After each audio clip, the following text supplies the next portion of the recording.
What is going on, guys? Welcome back to another Strictly Diecast episode. And if you are new here, because I have recently gained a couple more new subscribers, I did cross that 666 mark. But I think we're like, I don't know, 667, 668, something like that. But yeah, welcome to the channel. If you are new, glad you can make it.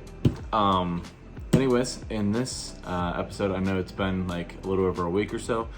Just been doing some random stuff. Haven't really been, I did find a couple things, a couple good things, I guess, for not finding that much out there. But just wanted to kind of go over a couple things that I found, show off another thing that my mom gave me, and I know you guys really enjoy seeing from my childhood. And also going to talk about Halloween. I know I promised you guys to show a picture of my house all lit up, but I never got a video out before Halloween. So everything is down now, but I will throw up a picture right here of the front of our house. It looked really good. It's the best that our house has looked so far. Got a couple compliments on it, handing out candy and whatnot. And like I said, Halloween is my all-time favorite holiday. I love it. I love just the season of fall and the cold and the leaves falling and the chill air and all the kids dressed up running around, and it's an awesome time of the year for sure. I actually dressed up as Michael Myers, as I will put another picture up right here. Yeah, I was Michael Myers this year, and I haven't been him in probably over 10 years or so now. Fun fact, I actually used to work at a haunted like hayride corn maze type deal. I worked there for a couple years actually, and just for like some different masks and stuff like that. But that is a lot of fun to do as a job, and I only got paid minimum wage, but it was still a lot of fun to do. So but yeah, and the reason I dressed up as him is I can actually use it was just a simple costume from Amazon, so it was pretty cheap. But it did the job, and I actually got it to use it for a mannequin next year, or like a prop next year. So yeah, worked out pretty good. But anyways, I will show you guys what my mom sent over. She sent this over like a week or so ago. And I actually kind of forgot that Muscle Machines actually used to do 1/64 scale diecast cars back in like the early 2000s, maybe even earlier than that, I'm not sure. But yeah, bam, right there. This is a Nissan Sylvia S14, and as you can see, it was obviously well played with. The wing, of course, is busted off of there, but yeah, it's got the big Nismo on the side of it there, a bunch of different decals, exhaust. This thing's really nicely detailed on the bottom too. As you can see, they are screwed together, which is kind of cool. But yeah, big bronze multi-spoke wheels. The interior is all done up, and cool thing, the hood does not stay open. But yeah, it's got a lot of engine detail down there. So this kind of got me thinking about maybe trying to pursue these. These were a line just called, I think, either like Import Tuners or Super Street, something along those lines. But back in like the early 2000s, they had like a whole tuner lineup, and they're actually not really that badly priced. A lot of them go for around like $12 to $15, which for like older, I guess, vintage stuff is really not that bad, I don't think. And I don't know, this really makes me miss like the early tuner days, and just, I don't know, just like seeing like cool diecast like that was like all tricked out and stuff. And I think it would be really cool to try to fill up a case full of these. I don't know if there's that many. I don't know if there's over 100. I doubt it. But yeah, a lot of them are like super decently priced. So it's kind of an avenue I'm kind of considering. And for any of those wondering, these are a little bit bigger. I did bring out a Hot Wheels. This is just a random one I brought out. This is the S15 from the Team Transport. But the biggest difference there is, and Hot Wheels are not true to 1/64 either, but it's just like the overall width, I would say. It's just they're a lot like wider and fatter of a car. But all in all though, like stacked next to each other, even the wheels really aren't that much bigger. I mean, these are probably like, I don't know, 12 or 14 mil. Those are 10. But yeah, I mean, overall though, they're really not that much bigger. Ooh, that's a hard angle. But yeah, so, and I'm pretty sure that these, most of them, some of them have like gigantic wings, which I don't think would fit, but for the most part, these should all fit in a case. So, or I could just maybe start a jammer full of them for now. So yeah, that's a super cool piece. Let me know if you guys have any of these actually. It'd be really cool to see them. So we'll get into some recent finds, and then I have two very, very, very sweet customs that I'm going to show you guys. They were made for my man Sammy over at 713 Diecast, but I explain everything in the custom video, so make sure you stay tuned for that. They turned out really, really good though, guys. I'm telling you, two of my favorites I've done so far. But I stopped at Target like a week or two ago, and not much on the pegs, but it was a red edition case. So I cannot tell you guys the last time I found red editions. It's definitely been a hot minute. But yeah, so I snagged every single one that I could, because it's very cutthroat around here. So I snagged a set for my buddy Jimmy, snagged a set for myself, well, kind of. The first one here is the DMC DeLorean, and there was only one of these for some odd reason. I do not know why, but there was. So that one I'm going to be keeping for my collection. I could not find one for him. So these were also out of end case. Yeah, that one's super nice in the red. Very happy about that one. These are the last red editions for the year as well. These are 10, 11, and 12. The next one is the GMC Hummer EV. That one's really cool. I actually don't have one of these castings. Not a big, I mean, these are really cool, like looking trucks, don't get me wrong, but like the yellow and stuff didn't really do it for me. But this red with the white wheels, like the white bead locks and the rear tampos, definitely looks pretty nice. So happy to find that. Found one of those for him. And then I did find, I actually found 3 of these. So somebody in a random box at some point will be getting another, or one of these, but it is the 76 Chevy Chevette Red Edition. This is definitely my favorite one. I love this casting and like this old school vibe it's got going on there with like the yellow, orange, and red decals on it. Definitely really, really cool. Very, very nice. So hooked my buddy Jimmy up with that. And then like I said, I have an extra one, so I'll probably just be throwing it in a random box. And then I did pick up one mainline, even though I've not been picking any up, but this one was too clean to pass up. It is the 20 Toyota Tacoma in the white with the rays decal on there, the nice blue chrome wheels. This would look really nice with like some chrome blue TE37 wheels, but yeah, that thing's just super clean. So picked that one up for the collection. And then just yesterday, I actually came across a new release of AutoWorlds. This is release 3, and this release I'm very, very excited for. I'm excited for every single car in this release, but they only had 2 up on the pegs for whatever reason.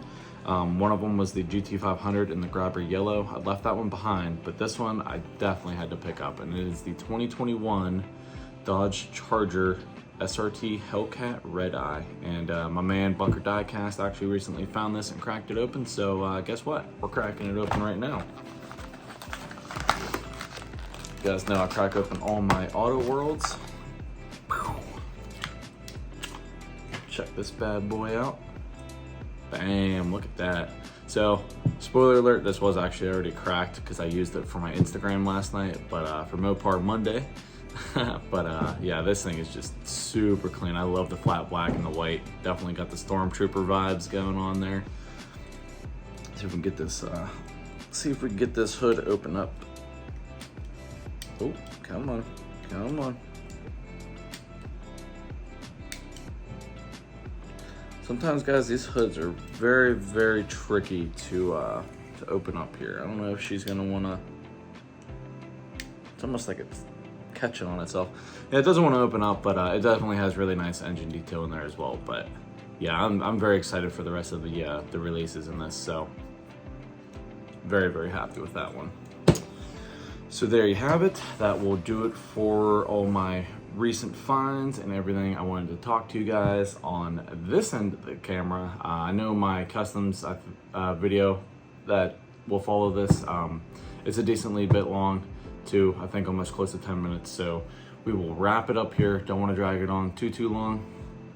And yeah, other than that, we will see you in the next episode. I have no idea what that episode will entail. I am kind of thinking about maybe doing just like a random like kind of like overview of like I got a little like a shelf over here, or I could do this wall over here that I got like RLCs and stuff, so maybe switch up the perspective a little bit. Who knows?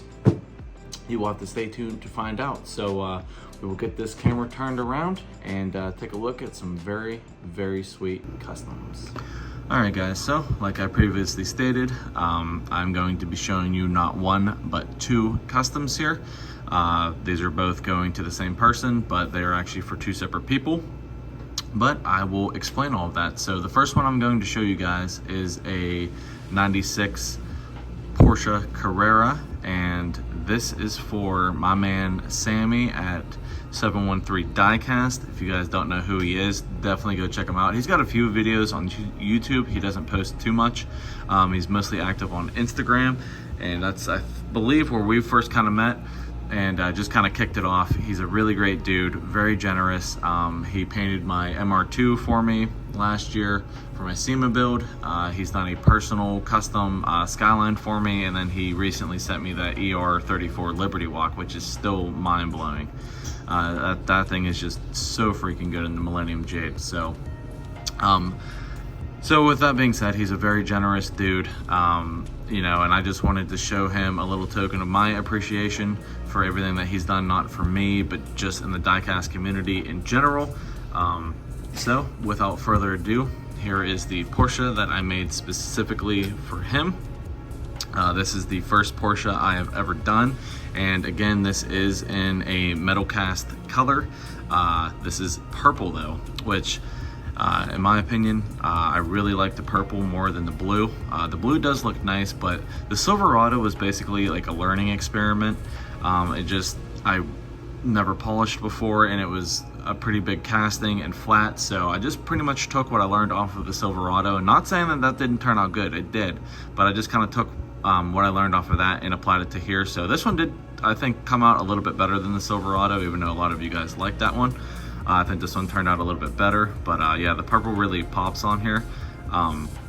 It is not as dark in person as it is on camera, I will say. My lighting just, again, sucks down here. I'll have to try to get something a little bit better. But yeah, so it is polished. It is metal cast purple. I did the rear vent there in black. I did the windshield wipers in black, and then the front and rear water slides are actually from a RWB Porsche, but I just cut them to fit on here, which obviously that wasn't really too big of a challenge, because that's basically what an RWB starts out as, is this, and then it just gets a crazy body kit put on it. So yeah, and then I just did the front marker lights there, and then like a little bit of grille detail down there in black on the front bumper.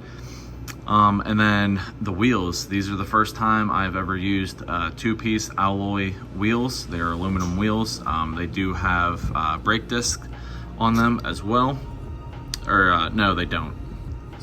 Excuse me, thought they did, but they don't. They just have a black face in the back there. But yeah, so definitely look really good. I didn't want anything too crazy, just something that looked clean and I think kind of contrasted well against the purple. So they have an aluminum polished lip on them, and then the gold face on the wheel there. Just kind of like an OEM plus look. I did add a little bit of rear camber there as well, and then the front aren't too cambered. I just wanted it to sit nice and low and flush and just have a good stance all the way around. So I'm pretty sure I achieved that. The interior, it's probably not going to show up on camera because it is dark, but I did do these seats in like a chocolate brown color, kind of like help accent the wheels a little bit. And then I did do a couple little gauges in there, and then the shift knob, nothing else too crazy. And then also chrome on the mirrors, obviously. The bottom, as you can see, I just did like the exhaust, and then I did like that little pan thing or whatever it is in gold. Kind of like I said, just to kind of tie everything in.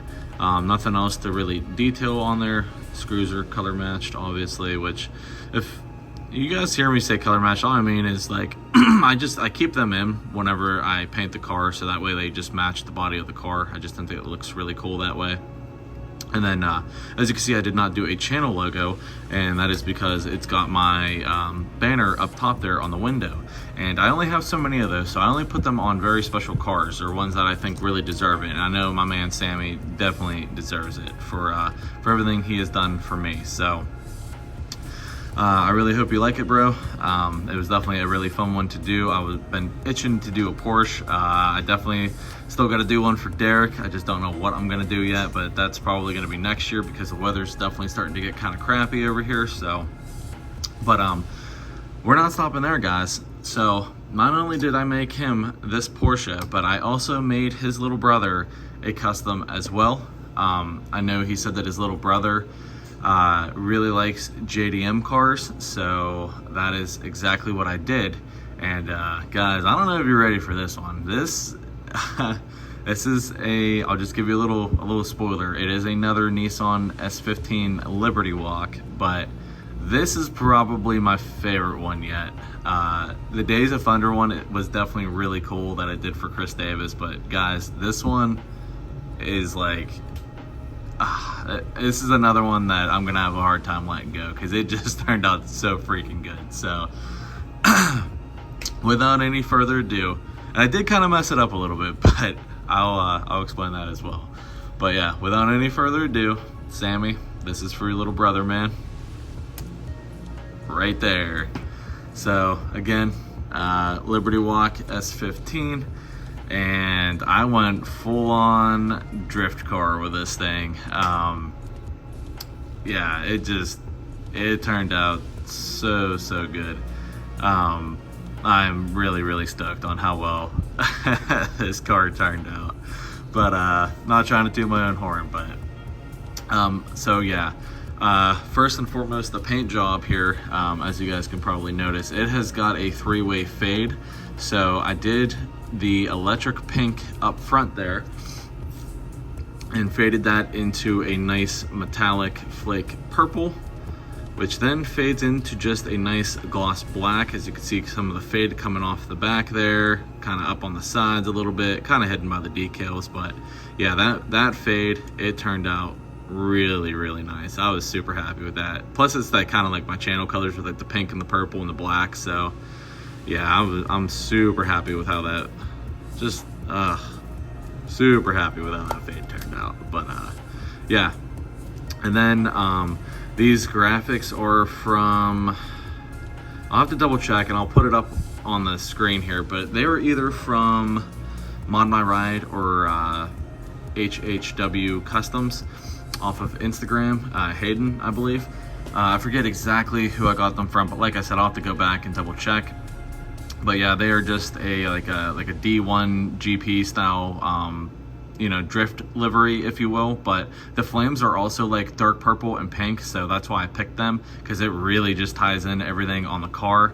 I mean, they got flames and going all over this thing, and then a couple other decals, like little sponsors and stuff like that. All throughout. I did get really lucky. I even I curved them, creased them into like the wide body there. I was a little bit worried about that, but I just took my time. So yeah, they are creased down in there. But yeah, it turned out really good. The wheels are just deep dish TE37 style wheels with a chrome lip. The chrome is kind of coming off a little bit, but that's like an easy fix. I wasn't too worried about it because, again, this is supposed to be a drift car, so it's seeing some action on the track. But yeah, I did do the vents up there, chrome on the mirrors. The headlights are just blacked out. I was going to do them white, but I think the black outlook looks really good. And then I did do the taillights. The taillights are red, and then I got like a white strip going up across. That's how they look on the actual car, so that's what I went with there. Oh, there you go. So yeah, did do like the front intercooler down there. I did the little vents down there in black, and then it does have on the bottom a custom 3D printed exhaust coming out the back there, a little bit angled up out the back. Nothing too crazy underneath. I did put a channel logo. I didn't actually mean to do that, but this also does have another one of my banners up top on the windshield, where it has like the factory banner at part of the body. So but yeah, I just did the windshield banner there, and then This one I did the pink screw in the front and then the black screw in the back because that's how the fade is. So that's why I did it like that.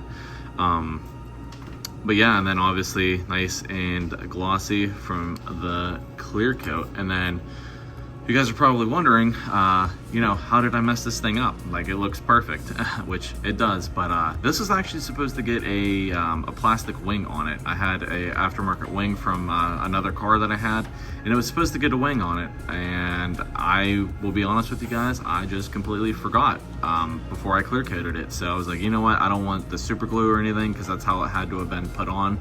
I didn't want that to mess up like the clear coat. I was like, you know what, I'm not even gonna risk it, but it actually, I think it looks really cool. Like, I love these things without the wing. If you guys couldn't tell, I've done 3 of them now, no wing, but yeah. And this actually kind of reminds me of Adam LZ, if any of you guys are familiar, his S15. It's not a Liberty Walk one, but he's kind of got like a similar like livery and stuff. I'll throw up a picture for you guys, but yeah, it's kind of like what I was going for. So yeah, that is for your little brother, man. I hope you're not too jealous. Just kidding. But yeah, so these are both going to be going to Sammy. And then obviously that one is for his little brother. But yeah, 2 definitely totally different, unique builds, but definitely kind of a common kind of purplish theme there. I just, you know, that's just me. Purple is definitely one of my more favorite colors, just because of my channel logo and stuff like that. So yeah, but yeah, I'll stop rambling on here. Sorry, I get super excited talking about this stuff, guys. I love seeing like my vision come to life. So it's really cool to see these things just finally complete, and I can't wait for Sammy to get them. So but you guys won't see this until he does.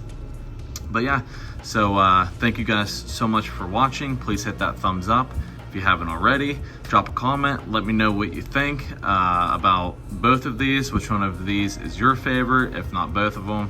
I have a really hard time picking, guys. I really like how that S15 turned out though. But yeah, and then please hit that subscribe button if you haven't already as well. I really do appreciate it. We are slowly making the trek to 750, which is crazy that I'm even saying that right now. Never thought that I'd be on the verge of that. So yeah, thank you guys for all your support, and we will see you in the next episode.